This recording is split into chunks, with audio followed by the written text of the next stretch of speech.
Okay, we're going to start with this keynote session now. My name is Machtel Tvenke. I'm the conference chair, and before I give the word to the person who is going to introduce the keynote speakers to you, this is Philip Teer, I'm going to make some practical announcements. The first announcement is about the excursions tomorrow. So first of all, please arrive a half an hour before the time mentioned in the conference booklet. Otherwise, we're not going to make it. Half an hour before. We can meet in front of the main university building. It's not here. Buses are not allowed to stop here. So you need to go to the main university building. Take the map in your conference booklet. It's very clearly on the map, the main university building. We can meet in front of the entrance, but the buses come aside of the main university building. So that's where you can find us. A second message with regards to the people who participate in the global track. Please, after this session or later today, go to the reception desk because there is still some paperwork to be taken care of. The other message is for the people who receive an award from the Association for Borderland Studies. The money has arrived. You can go to the reception desk and receive your money. And now there is the website of this. Yes, the website is up there. So this is the website of our conference, and I kindly ask you to click 3 links on the website. You can see them here. The first one you already see. It's please yes. There, sign our message regarding academic freedom. So please click it and sign our petition. That was already introduced to you yesterday, but there is a new petition that came on top of it, and it has been written yesterday evening by a consortium of scholars who visit this conference. And the title is Hundreds of Scholars Gathered to Study Borders. And then, what was the title, Shane?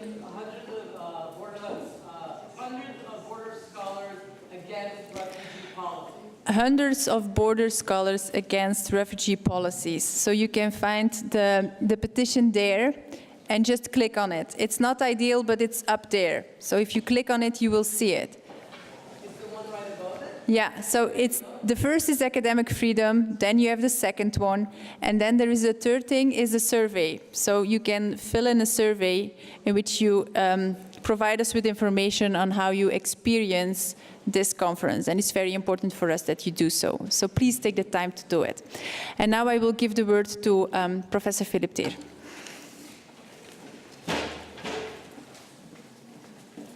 Many thanks. Welcome to the session. It is a pleasure to be here again. I will be very brief because we're slightly running behind in terms of time, but I briefly would like to introduce the first keynote speaker. So Irina Marin has already quite a long career at major research universities in the United Kingdom, beginning at the UCL, Oxford, then Leicester with a major grant, the Leverhulme Early Career Fellowship, and then already for a while she stayed in Vienna at the Simon Wiesenthal Institute, and she will be back at the Institut für die Wissenschaft vom Menschen in the fall, and as I just learned, then she will be professor in Utrecht. So this is really a remarkable career based on equally remarkable publications. Just to name at least some books. Contested Frontiers in the Balkans, Ottoman, Habsburg and Communist Rivalries in Eastern Europe. That was a couple of years ago. And then a new one on Peasant Violence and Anti-Semitism in early 20th century Eastern Europe, which is based on a long-term research project studying peasant violence and anti-Semitism as it is stated in the title, at the triple frontier between Tsarist Russia, Austria-Hungary, and Romania. So, whom else could we have gotten for a keynote speech here at a convention for the Association of Borderland Studies? So, warm welcome, and I'm looking forward to listen to your speech. We'll have then after the speech, we'll take around 30 minutes. We'll try to take some questions also. We're running behind. Thank you. So thank you so much, Professor Ter, for the kind introduction. I would like to mention that this presentation is based on my previous research, not on my current research, and is a very, very broad overview of this imperial province. So I will be looking, for the purposes of today's presentation, at the Banat of Temesvár. Now, the Habsburgists here in the audience will be nodding their heads vigorously and waiting for all of the tiny details that go with Habsburg expert knowledge. Those who come from outside of Habsburg studies may not necessarily know where to place the province on the map, or if they do, they may not have heard too much about it. So I will try to steer a rather perfidious course between broad generalizations and a bit of detail, so I don't lose either side of my audience in the process. So first of all, why choose the Banat as a borderland case study? Well, we're talking about a historical province, an imperial province that belonged to the Habsburg Empire, which is currently divided. If you look on current maps, it is currently divided between Romania, Serbia, and Hungary.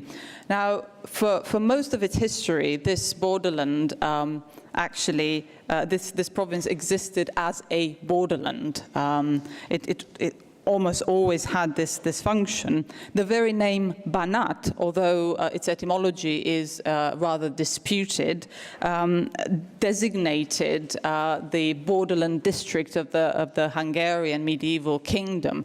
It was not very different as an administrative division from the German marks and the Anglo-Saxon marches.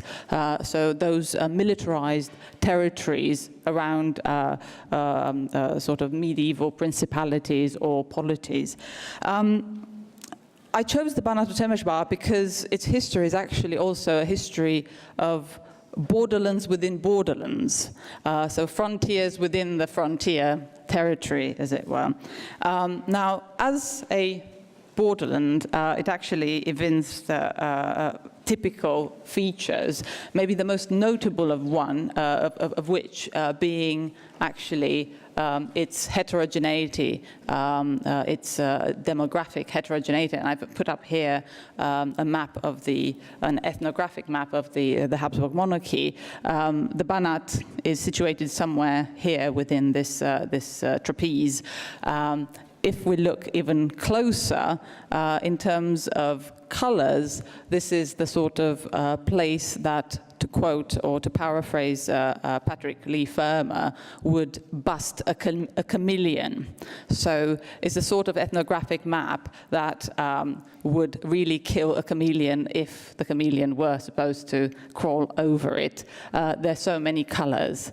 And just as an indication as to how many ethnicities there were packed together there, we have here a list of them. What are the features of borderlands does the Banat evince? Definitely waves of colonization, so population movements. It was, for the most part of the 18th century, a constant site of warfare, so it's a very fluid province at its beginnings. A site of militarization, as I mentioned, and I'm going to dwell on it further on, and a laboratory of imperial policies immediately after its acquisition. For a long time, actually, it was an ebbing and flowing border between Christianity and Islam. Now, what's the aim of my presentation today? Definitely not to go into detail, because I won't be able to do so in 30 minutes. What I'm aiming to do is to provide a longue durée broad brush presentation of the history of this province, how it came into being as an imperial borderland, and in the process to meditate on the destructive and creative quality of frontiers once they come into being or once they disappear.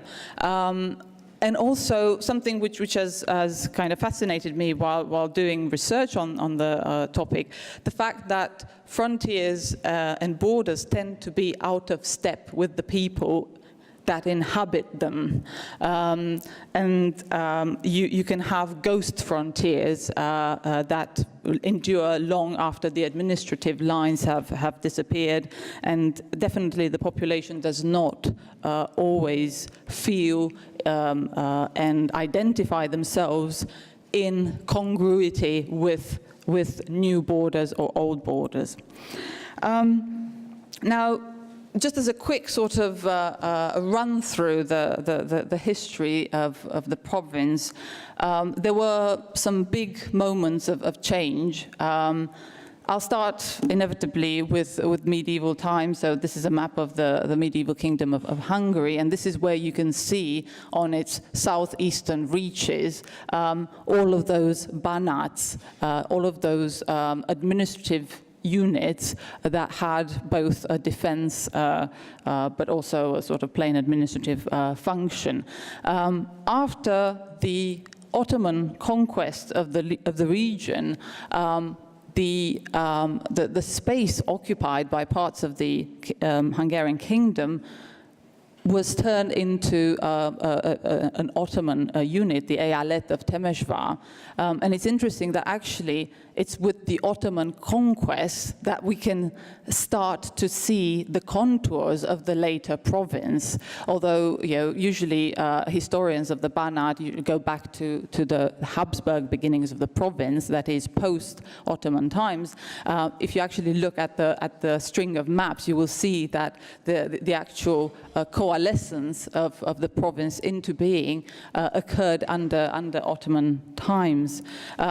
This is the Banat of Temesvár as the Habsburgs actually appropriated themselves of at the beginning of the 18th century, and if you compare, it's fairly similar, or kind of follows fairly sort of closely the Ottoman precedent, as it were.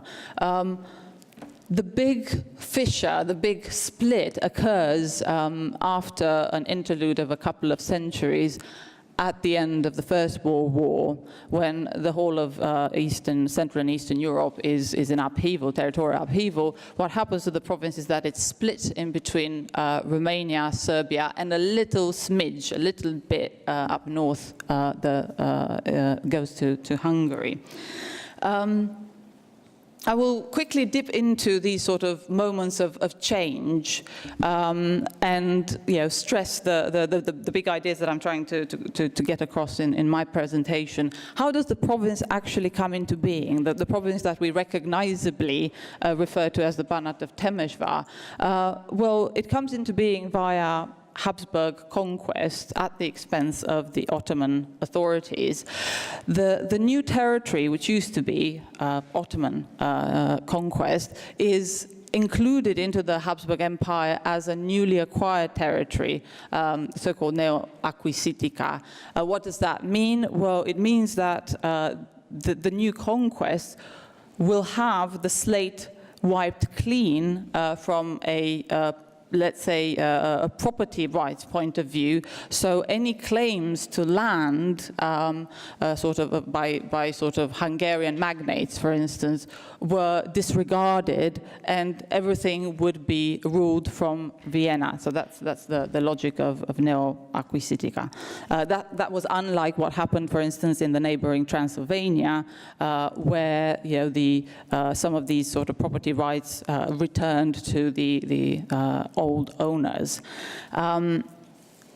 Another element of governmentality, as it were, Habsburg governmentality, were colonizations. So one thing that changed the demographic map of the place were colonizations with populations from the Reich, from the Holy Roman Empire.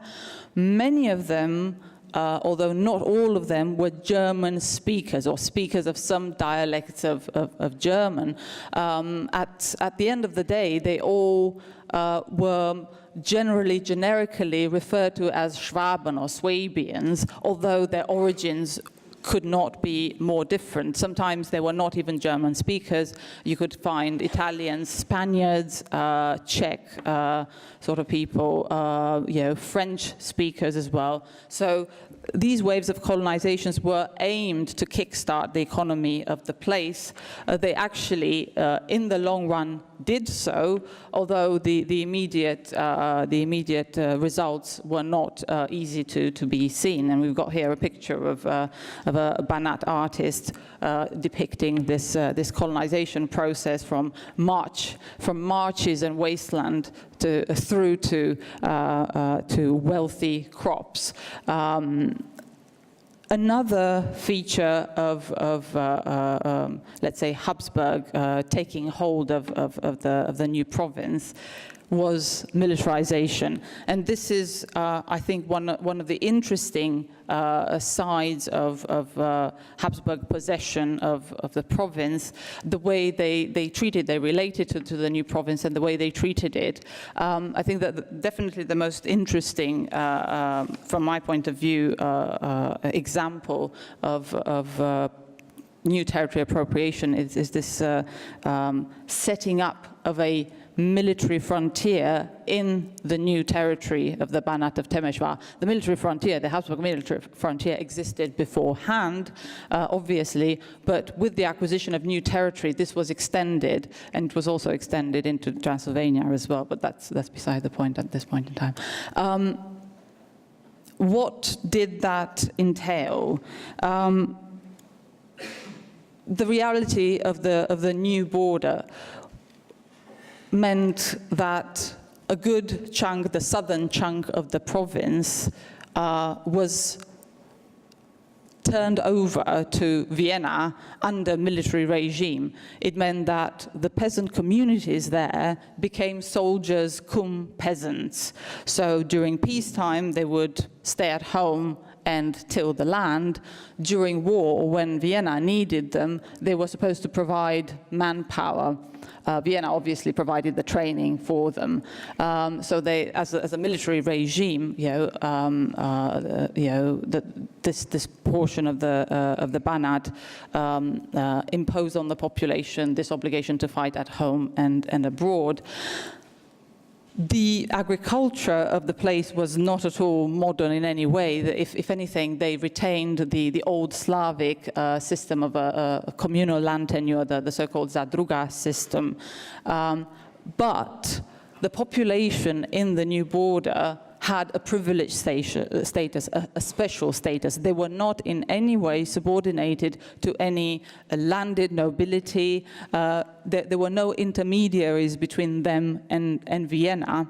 Additionally, the military border sported the best educational facilities in the region, and you come across stories whereby people from the civilian part of the province are sending their kids to school in the militarized territory because they have the better schools. They also have the better infrastructure. Well, this is for military purposes, obviously.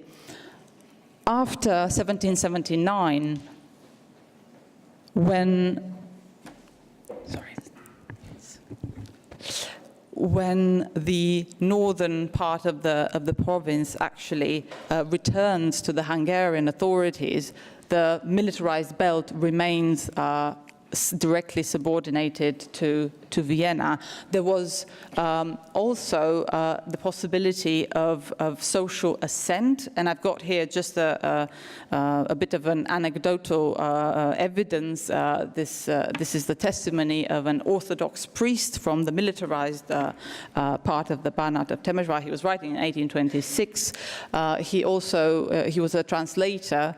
As a young man, he was a translator to Joseph II, actually, and he pointed out that those people who actually joined the army, made a career and actually made it high up the hierarchy. He said, well, in the big armies, those who could read and write German became superior officers and majors, whereas I remained what I was before.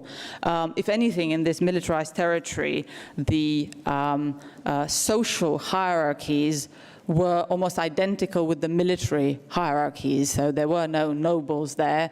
If there was any sign of nobility, that was military nobility. That is, those that were higher up the military ladder. Now, quickly whizzing through centuries, and you have to excuse this sort of broad brush sort of approach. By the 19th century, the Ottoman danger had subsided, and hence the raison d'etre of such a borderland, such a militarized borderland, also was called into being. So we see between 1779, when part of the Banat turns civilian, and the end of the 19th century, we see this movement towards a demilitarization of the Banat and a transition to Hungarian rule, that is the alternate authorities in the empire. What did transition to Hungarian rule actually mean? It meant end of militarization and special status for the population in the southern reaches of the border. It also meant integration in the Hungarian political system. And in terms of borderland dynamics, we see here at work an interesting process of an imperial borderland stopping being an imperial borderland, really, and turning into a royal Hungarian borderland. And what does that mean for the population in this territory? Well, it means that for a long time, they still looked to Vienna for a solution to their problems, and after their transition to Hungarian rule, they were rerouted to Budapest. So requests, petitions, complaints usually took the long way around to Budapest. So because the political center has shifted, you can detect a splintering of loyalties.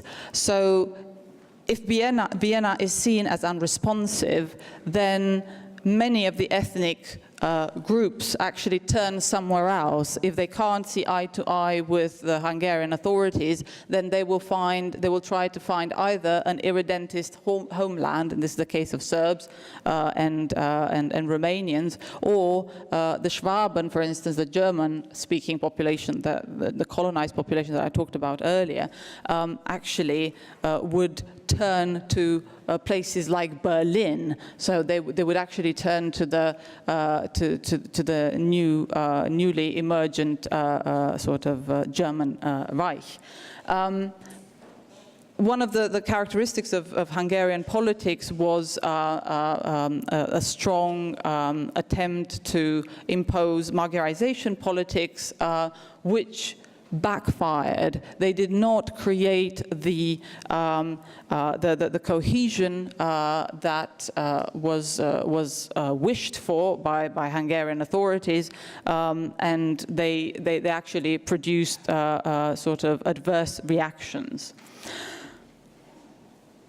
So this was the situation the Banat was in by the end of the 19th century, beginning of the 20th century. So the First World War seized the province, ensconced within the Hungarian side of the Habsburg monarchy, locked in a dead-end political struggles that pitted very, very different political visions that did not at all fit with one another.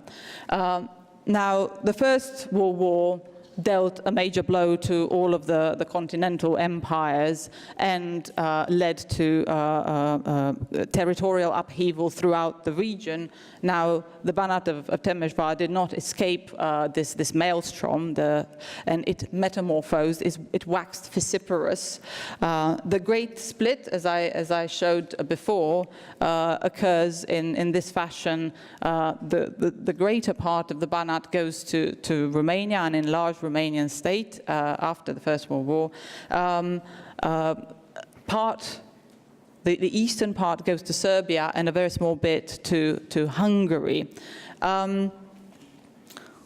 What does this mean, once again, for the population stranded in these splinters of the Banat? Well, first of all, this division was done with the best of intentions at heart.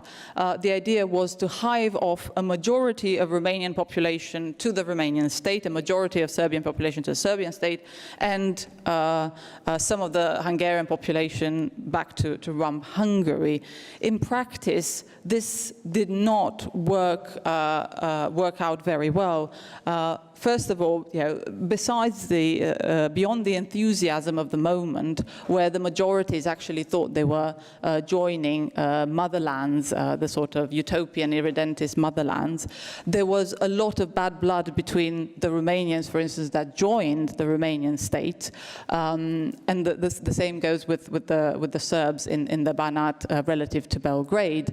This was because both new states, that is the kingdom of the Serbs, Croats and Slovenes, and the Romanian state actually were great centralizers, and the political elites in Bucharest and Budapest and Belgrade, sorry guys, respectively wanted all power amassed in their hands. So all of a sudden, the majorities that attached to the new states in the splinters of the Banat actually saw themselves as backwaters to lesser states lesser than the Habsburg Empire. So there was a disgruntlement on that level. As regards the minorities, we have a sad story whereby the new states actually, instead of seizing the opportunity and trying to, in an ideal way, I know, trying to integrate and enlist the loyalties of the minorities, they actually repeated exactly the errors, the mistakes of the previous, the imperial authorities or the Hungarian authorities. So we see, for instance, if you look at, once again, at the Romanian case studies, and I have colleagues here in the audience, such as Gabor Egri, who's worked on this in much more detail than I have, you will see that Romanians embark on a policy of Romanianization, which in some ways it's the spitting image of policies of Magyarization before. Minorities become unwanted, a fifth column. They will be primary suspects for everything gone wrong in the new states throughout the interwar period. Members of the minorities do not necessarily recognize or take to the new states. Quickly jumping over one slide. I have here, for those who are interested in Hertha Müller, one of her testimonies in a series of interviews, the Die Nacht ist aus Tinte gemacht, about her grandparents. And it's a very, it's once again anecdotal evidence, but it's a very vivid description of how, at least the old generation continued to live in the times of the empire. So she says, my grandparents did not speak a word of Romanian. Their village had been part of Austria-Hungary. They spoke German and Hungarian. They never learned any Romanian. I think my grandparents never really accepted the state. On the walls of their house, there still hung pictures of Emperor Franz Joseph. At the cemetery, they had wreaths with cameos of Franz Joseph and Virgin Mary, imprinted with Hungarian inscriptions. And my parents went on living in the times of the monarchy. They never quite warmed up to the new state. once again, a rather uneasy cohabitation we see in the splinters of the Banat. If anything, the two big episodes of change that mark the 20th century, that's the Second World War and the communist period, actually showed the splinters of the Banat to be similar and yet oh so very different. And I'm going to quickly emphasize this by looking at the meaning of these splinters or this splintered border during the Second World War. Now, if we make an effort of memory, you will remember that in 1941, Yugoslavia is dismembered, and we have an independent state of Croatia and Serbia under German occupation. Now, our area of interest, the Banat, is roughly there in the red circle. The Axis allies could not actually agree as to who should get the Serbian splinter of the Banat. So in the end, the Germans decided to actually have it to themselves, although it was not necessarily of any strategic value to them, so that the Hungarians and the Romanians stopped quarreling over it. In terms of the fate of population, probably the most egregious example that you can think of is the fate of the Jewish population, and that comes out very vividly and painfully upon comparing the splinters of the Banat. So the Serbian Banat under Hitler, if it was under direct German occupation, I'm calling it under Hitler, saw Jewish population deported from day one, and only 1/10 of the population actually survived the war. The Romanian Banat had an interesting situation whereby mixed policies handed down from Bucharest ensured that there was deportation of Jews, but not from the Banat, but rather from the Soviet-occupied areas of Bessarabia and Bukovina.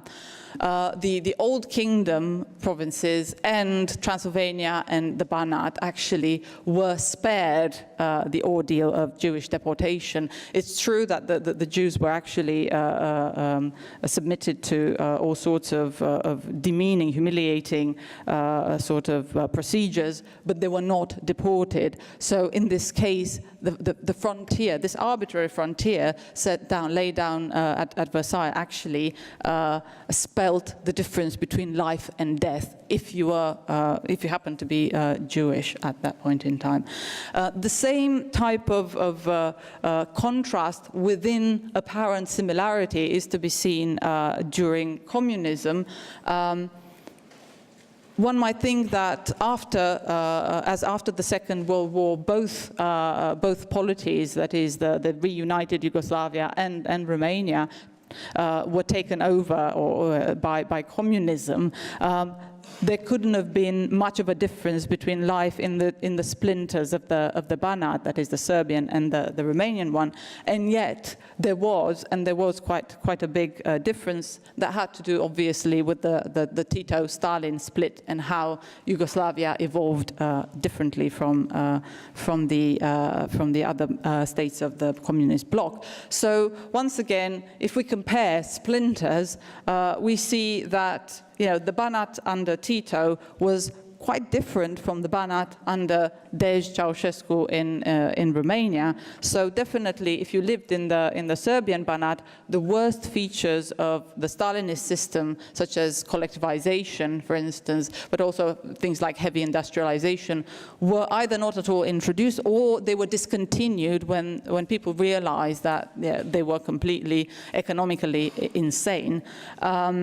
Whereas in Romania you have full-blown Stalinism and the worst possible of economic policies. Yugoslavia was the more relaxed of the two systems. There was definitely travel abroad, whereas Romania increasingly evolved towards this draconian system of secret police surveillance and interdiction to travel abroad. The border in Romania was designed to keep people in rather than keep people out. shockingly, the Serbian Banat did not in any way, was not in any way touched by the civil war in Yugoslavia, and that's something to discuss. I won't go into it right now, but it's a fascinating point of comparison. Whereas in Romania, it was exactly that splinter of the Banat that sparked off the 1989 revolution.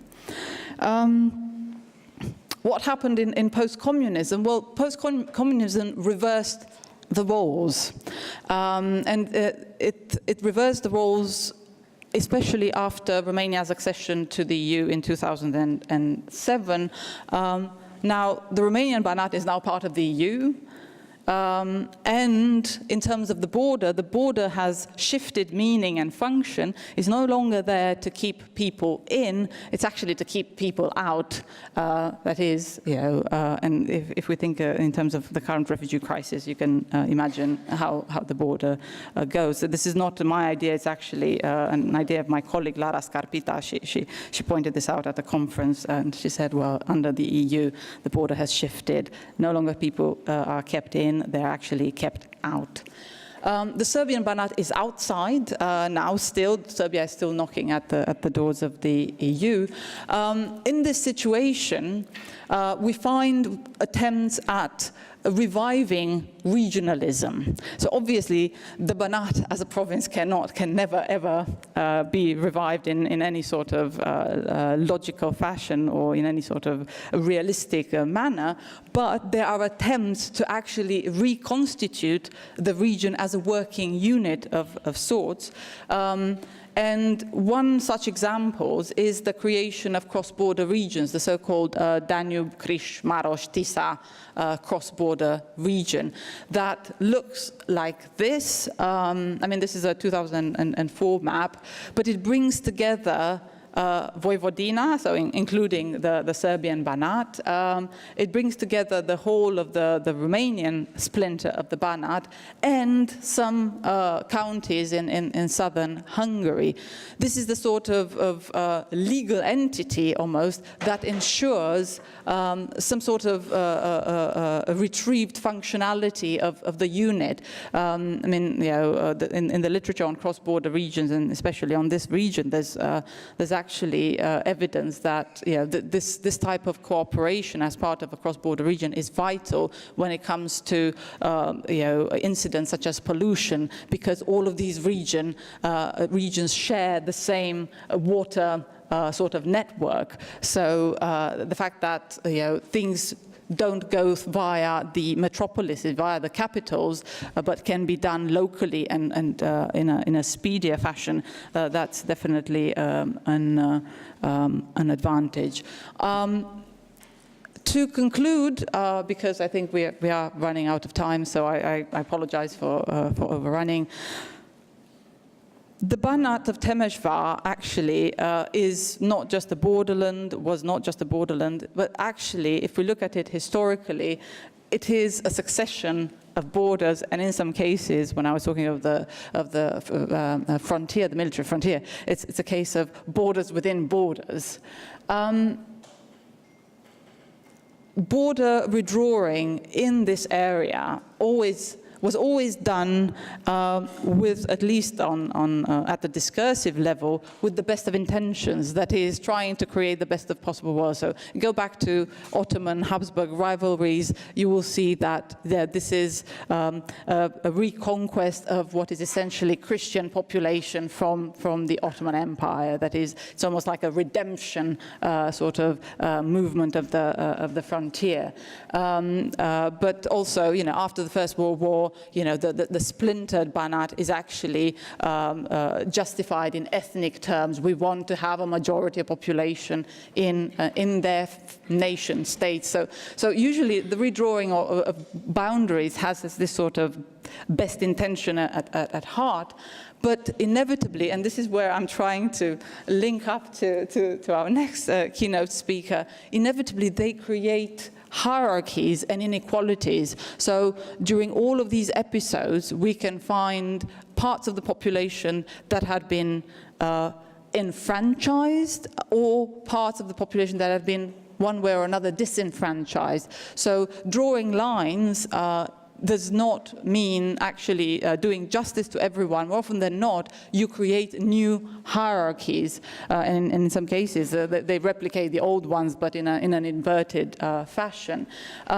If anything, what can we learn from this history of the Banat? That, well, the notion to take with us is that actual borders do persist well beyond the administrative existence as ghost borders, and actually this recreation of regionalism after the fall of communism almost testifies to this need for something similar to the old province. The new borders do destroy as much as they create as well, and it takes a very long time for the people to learn to live in the new borders and to change identity. It's a generational change. We end up in a situation, and I'll conclude with this, where by the time the frontiers have done their thing, that is, have achieved either national homogenization and so on and so forth, the discourse has moved on, and we see now in both Serbia and in Romania this nostalgic discourse for a multicultural Banat, respectively Vojvodina, whereas for the most part, both these places have kind of shed their multiculturality. There's still some remnants of that, but the borders, the national borders, have come into their own. So there's this sort of gap between the physical reality and the actual psychological and identity type of reality of borders. I'll put an end to it here. Thank you very much for your attention, and I look forward to your questions. Thank you.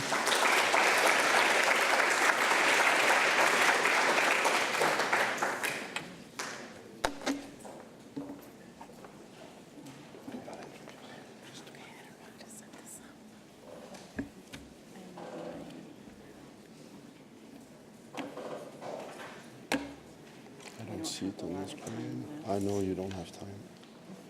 I can't get the thing to work there. You have it. Okay, good afternoon, everybody. My name is Emmanuel Brunet-Jailly. I'm a professor at the University of Victoria. It's my honor to introduce Leisy Abrego. She is a professor at UCLA, and I would like to ask, she's brilliant. She finished her PhD just under 10 years ago. She's already published a long list of articles and 2 books. And her work basically is in the area of sociology of law, or some people call this law and society. She has a critical analysis of legal production in the United States, and she looks at this from the lens of migrants from Honduras. Most of her work looks at inequalities created by gender and the production of inequalities, illegalities through US immigration laws. Her 2 books are Sacrificing Families, Stanford 2014, and the most recent one by Polity Press 2016 is called Immigrant Families. I think the talk will be fascinating. So I'd like to thank Machteld for the invitation and all of the organizers. I apologize that I'll have to cover a lot of information very briefly because I don't have a lot of time left, but I'm going to focus on this region of the world, particularly on Central America and the migration of refugees and asylum seekers that happens from there north towards the United States. And within Central America, it's really 3 countries that are expelling so many people: Honduras, El Salvador, and Guatemala. In the summer of 2014, the United States mainstream media was sharing these images of children in detention centers on floors, clearly not having the resources that you would expect children to have, migrating on their own, and the images were very compelling. We saw young families migrating as well, and certainly 2014 saw a lot more migrants coming in than at any other recent period in the United States. And so it really caught the attention of the public there, at least for a few weeks.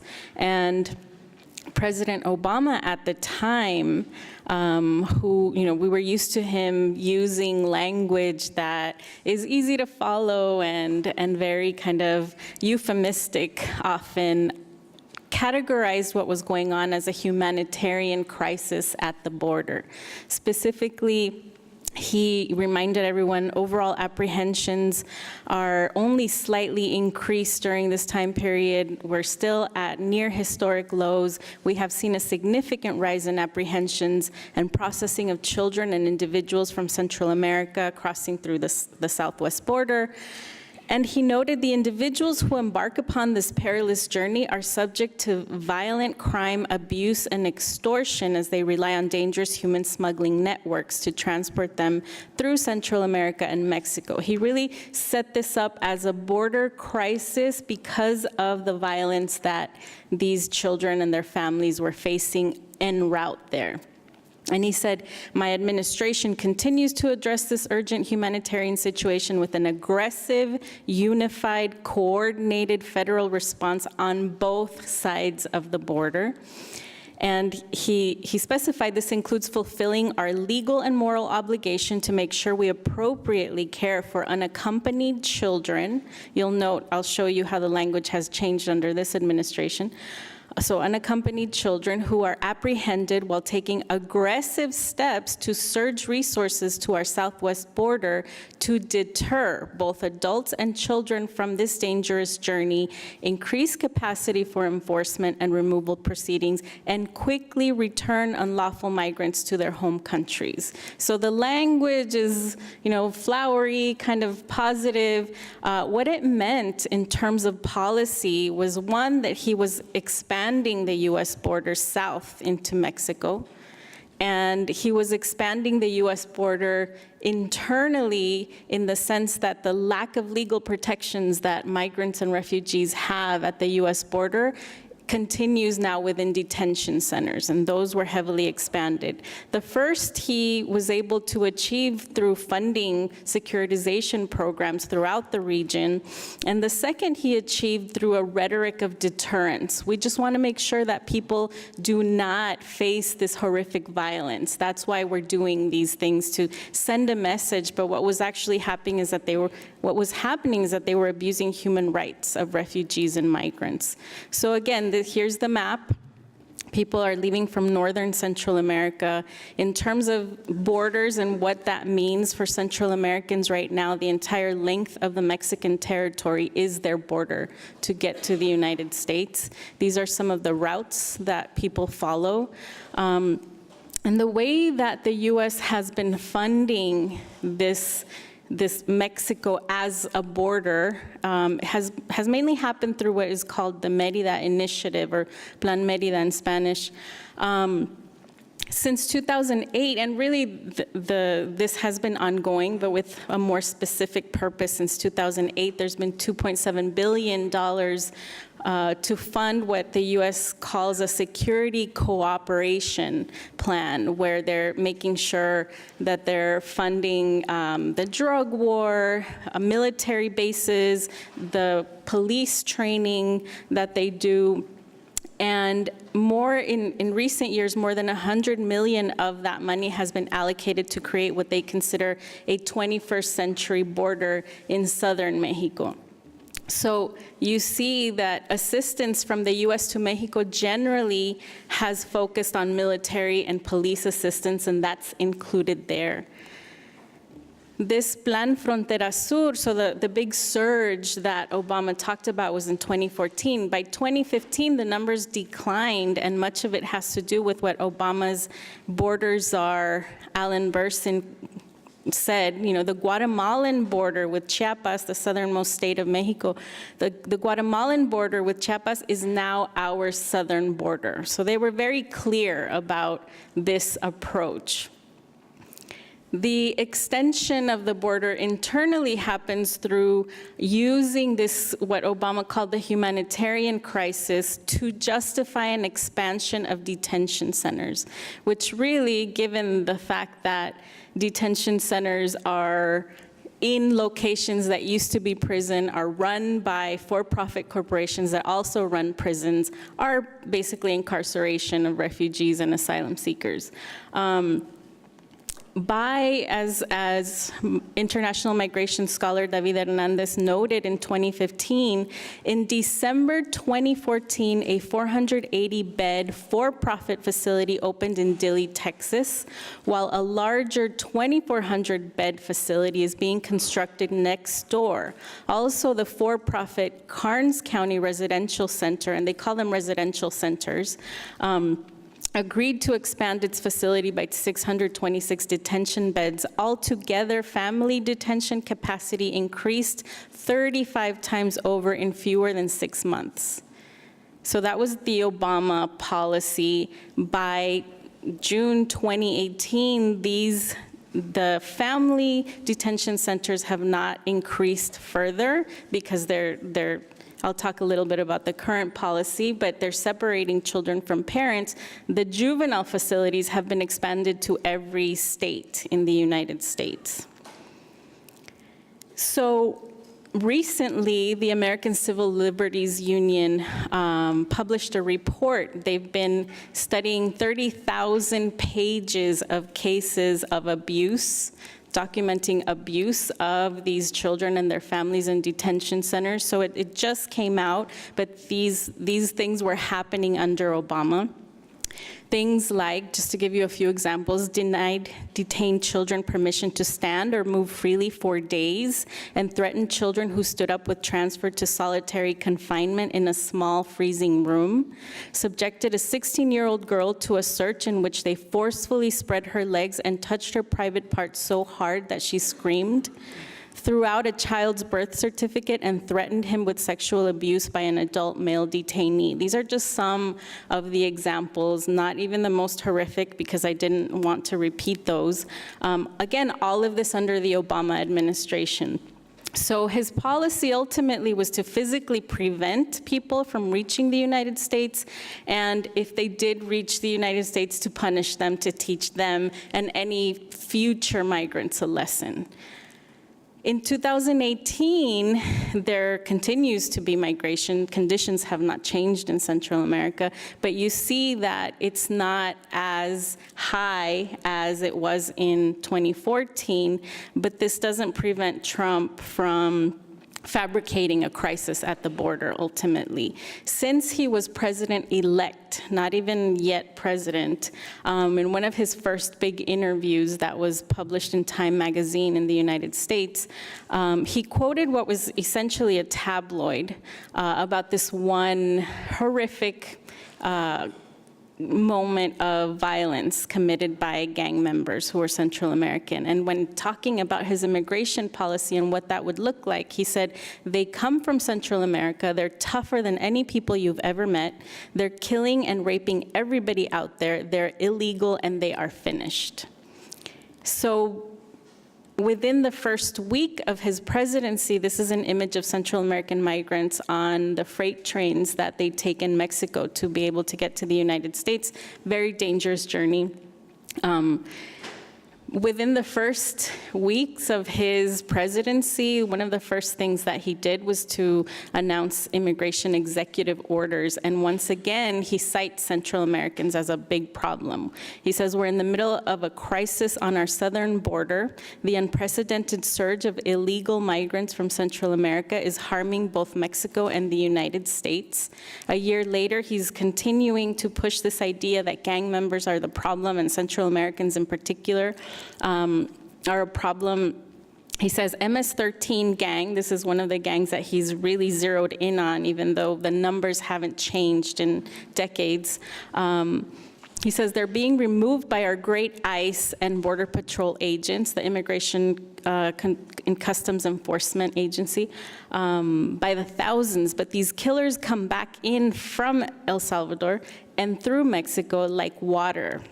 El Salvador just takes our money, and Mexico must help more with this problem. We need the wall. So he's trying to use all of these crises that he's making up to push this idea of a need for a border wall.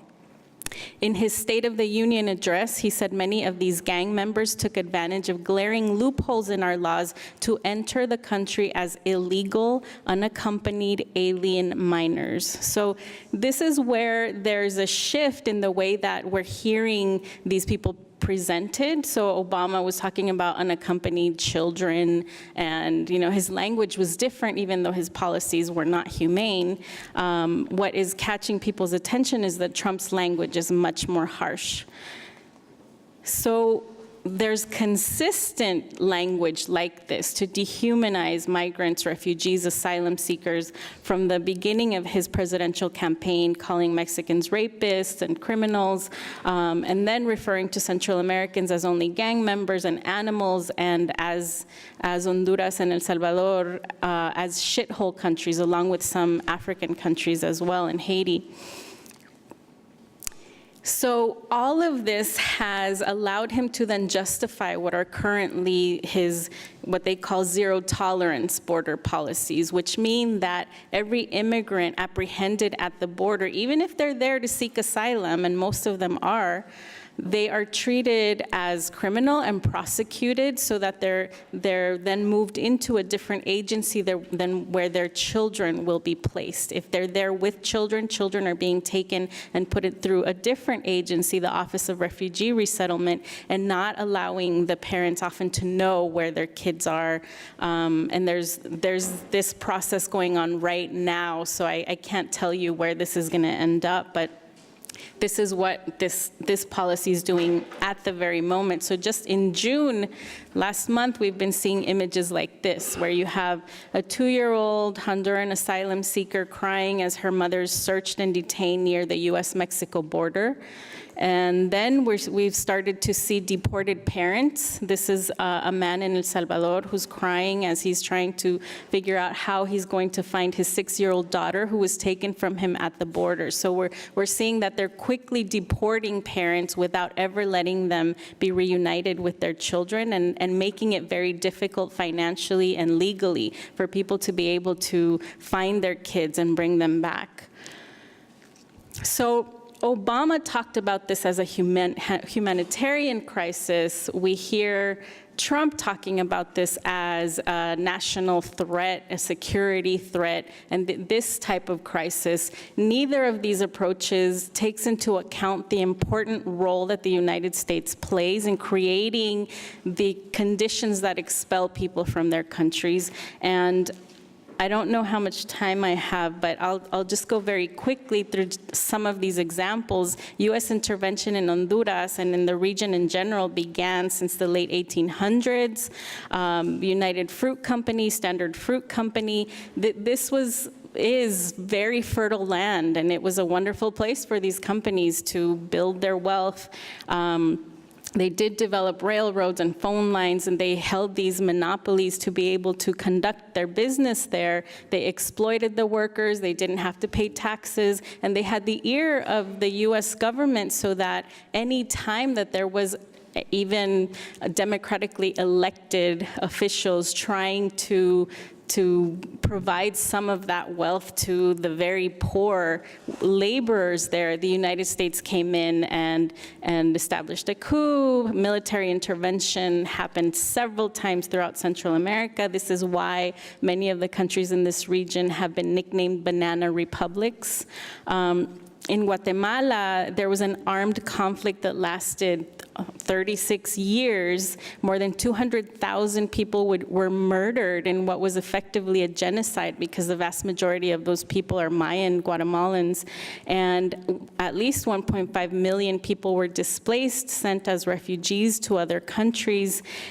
This is a map conducted by Yale University, where they show the red parts on this map are scorched earth.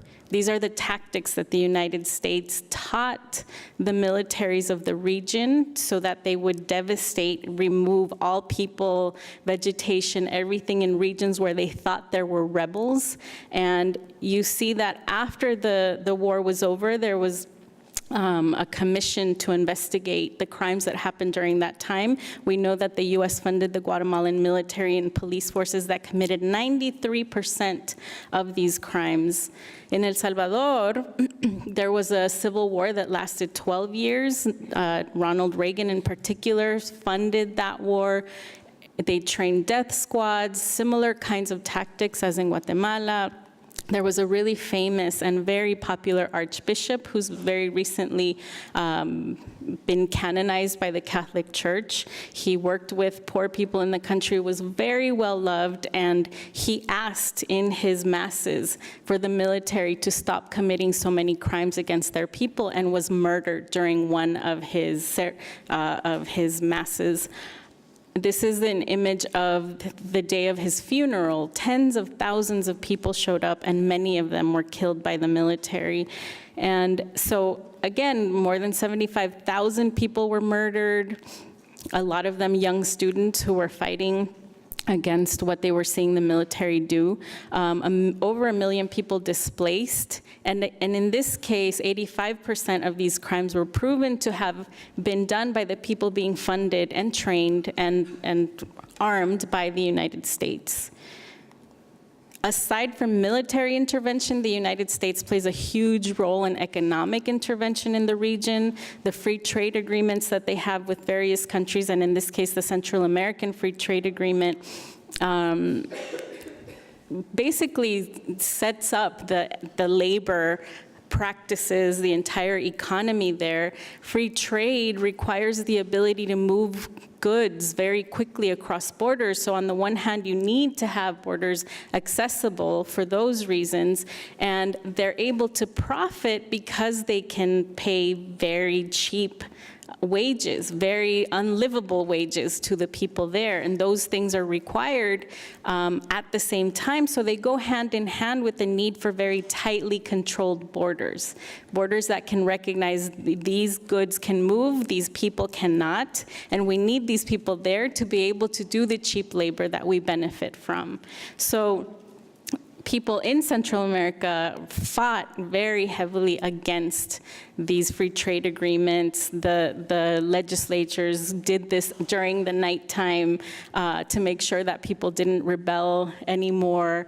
Things like that. They understood that this was not going to be good for the people, but the United States pushed this policy very heavily, and small countries like this have very little political power in the face of a power like the United States. So just very recently, I thought it was absolutely laughable that the Vice President of the United States, Mike Pence, in speaking to Central American presidents from Guatemala, El Salvador, and Honduras, asked, just as we respect your borders and your sovereignty, we insist that you respect ours.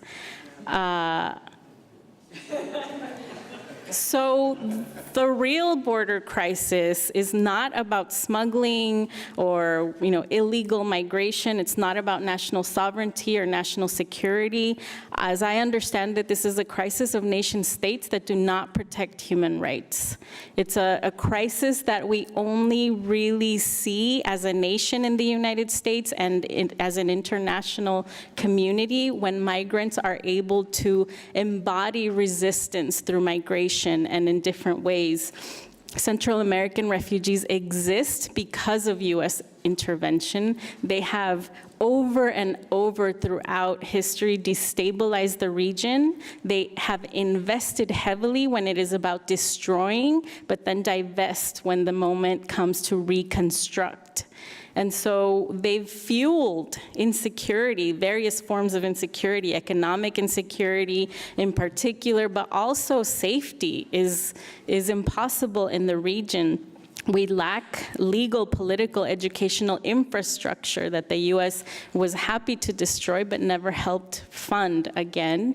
And then free trade depends on these undignified working conditions that make it impossible for families for parents to provide for families in very insecure regions where then people are forced to leave. So migration is resistance. As people say in the United States, we are here because the US was there. The way that people then embody this resistance is seen through things like hunger strikes. We've seen various mothers in detention conducting hunger strikes and getting media attention that way. We've seen in various detention centers, women organizing and writing letters to the president and getting them out to the media to get across to the public what is happening. These first two examples were under the Obama administration. This one is about a woman who's organizing mothers to try and figure out how they can get lawyers to help them find their children because no one knows where their children are right now. And it continues because people's conditions have not changed in Central America, so this story goes on. I will leave it there. Thank you very much.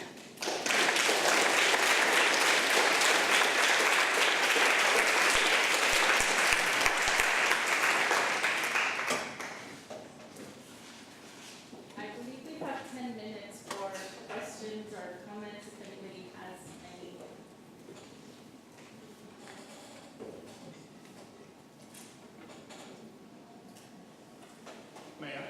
Yeah. Okay, so I have a question to Marina, because you mentioned that after 1989, there were these different dynamics of events in the Serbian part of Banat and in the Romanian part of Banat. And the Serbian part was not significantly affected by the civil war in the former Yugoslavia, and in Romanian case it was like a very center of the revolutionary changes.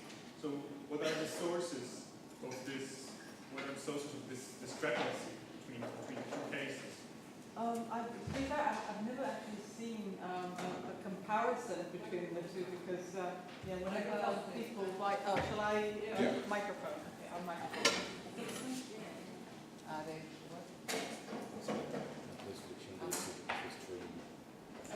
So better use that one? This one, okay, brilliant, okay, thank you. Just as I was saying, I haven't seen actually a comparison between the two sides of the Banat under communism and their exit from communism, because most of the bibliography on the province actually stops in 1918 when the province has kind of disappeared off the map. So they don't, or they continue, but they continue down one of the strands, the national strands. They never actually bring the two together, and that's where the comparison is interesting. In the case of the Serbian Banat and Vojvodina, it seems to me that actually what contributed to its peacefulness were a number of factors. First of all, there was definitely, historically speaking, people like Milosevic could not have a big claim on Vojvodina. Vojvodina had been part, or the territories that formed Vojvodina had been part of the Habsburg Empire, so they couldn't claim it as cradle of the Serbian nation. And another reason for that was that the Hungarian population there had a state outside to back them up, and a state that actually vocally backed up any Hungarian minorities in the region.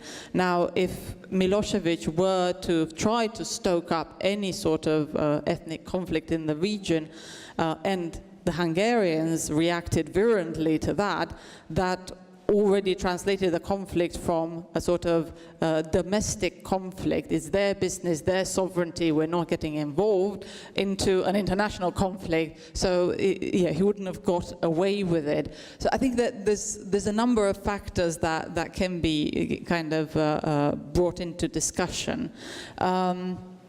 with the Romanian Banat, actually, the explanation for its revolutionary character is different, because we are talking about the spark of a revolution against the regime. This is not civil war. And one of the local historians actually put it best when he said that the revolution in Romania did not start in that part of the country where the need was highest, but actually it started in that part of the country where the shame was greatest. That is, the Banat was a comparatively more sort of progressive or advanced. They had sort of higher expectation of standard of living, for instance, by comparison with parts of Moldavia. So that's one of the explanations that I've come across. But as I said, there's very little by way of like in-depth scholarship on this topic, which is a fascinating topic in itself. So thank you for the question.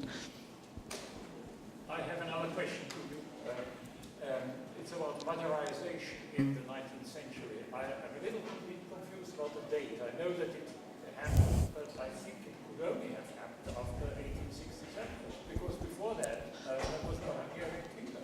But somehow you placed it in the early 19th century, so it is in the late 19th century. Yes, definitely.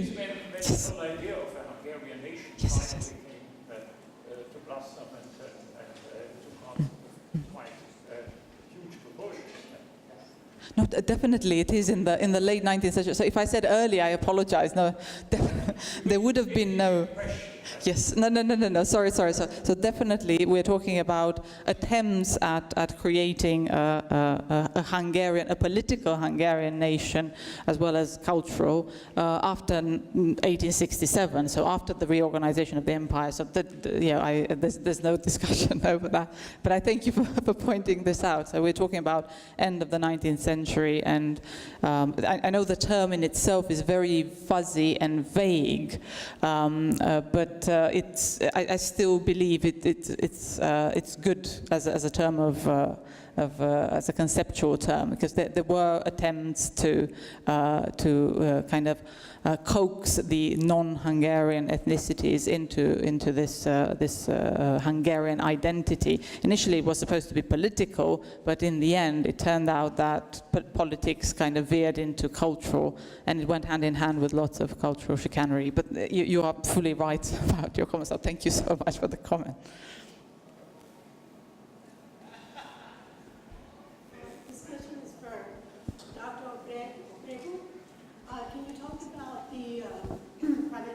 Privatization of detention centers and the use of DNA for children to find their families in USA? So the question is about privatization of detention centers, and honestly, it's hard to know because some of that information is kept very hidden. There's a lot of formal requests for information right now into the government, because this government in particular is not sharing a whole lot, and they're actually shredding many of these documents of the immigration agencies.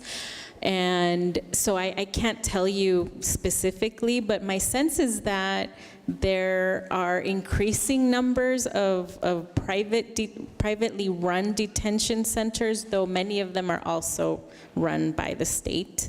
And the treatment is probably very similar. In terms of the DNA testing, that was the second part of your question. Again, it's hard to keep up with everyday news about some new horrific thing that the government is doing against children. The Trump administration plays these games where they release something, it's a big crisis, everyone's trying to figure out, and in the meantime, something else is going on, and it's just hard to keep up with everything. That's just a new thing that we've learned about, and I don't know the specifics because we're just learning about it right now. But they're claiming that they're doing this to be able to reunite the children with their parents, because they had no plan for reunification when they started this policy of separating them. So we're seeing some reunifications happening, but a large number of people still don't know where their kids are.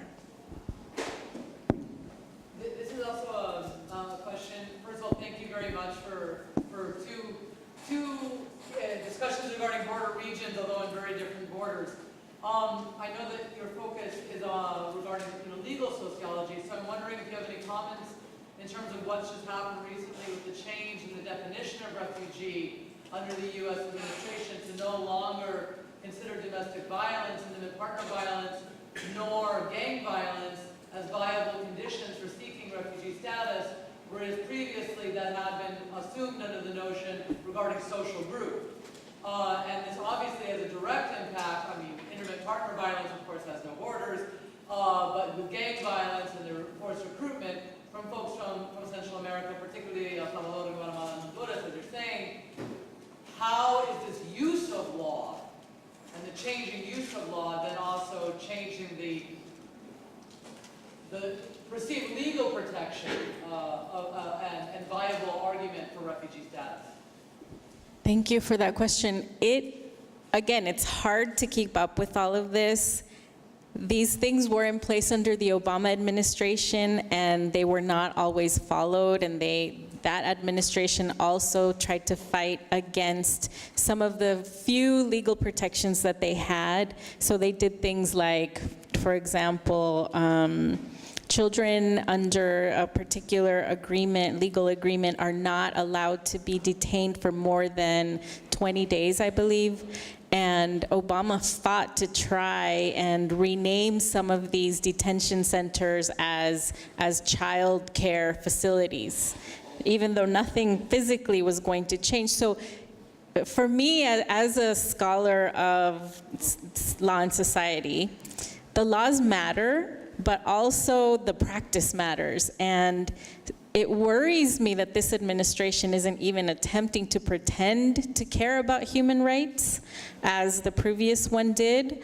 I think that the conditions are probably going to be more harsh than they were before, but they weren't great even when these laws were in place. They're trying to find ways around them. This administration just seems to want to erase what was at least on paper. U.S. immigration policy is also so complex, and there is a chance for individuals to make decisions. It's not one logical, linear process. People with very similar cases can have very different outcomes, and so it just adds to that complexity and messiness is how I'm seeing it right now, with a lot of potential for harm to migrants and refugees.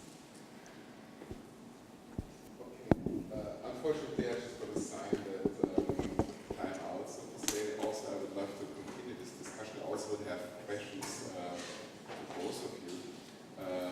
But there will be the next panels at 3. Unfortunately, I'm always inclined to say. Thank you for these 2 great, very detailed presentations, which helped us a lot about borders from a historical perspective. The mixture of on a social, political, and cultural level. How Caesuras, the mainstream conventional wisdom Caesuras, are kind of reshuffled, as you can see from this question.